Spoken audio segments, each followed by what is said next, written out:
1984-85 in Nevada in Incline Village, there was another apparent outbreak, and one nearby. This Center for Disease Control in the United States went in to investigate, but they didn't really interview patients. They only looked at medical records, and they didn't want to sort of associate it with the previous outbreaks that had been named myalgic encephalomyelitis. Some concern about tourism in Incline Village and things like that, and sort of didn't focus on it. The U.S. outbreaks in the 1980s brought national attention to this disease. The treating doctors suspected a connection to Epstein-Barr virus or some other infection.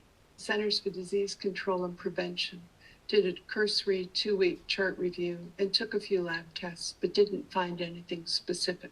To discourage assumptions about the nature of the disease, CDC coined the name chronic fatigue syndrome, and in 1988 established new criteria that focused on chronic fatigue and a few specific signs and symptoms. But then within a few years, two much broader criteria were adopted: UK's Oxford CFS criteria and CDC's Fukuda CFS criteria.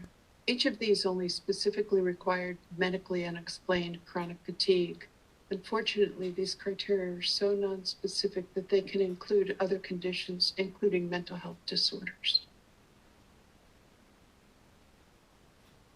The addition of fatigue changed everything completely, and the name chronic fatigue syndrome was then imported into many other countries, including the United Kingdom, in the late 1980s.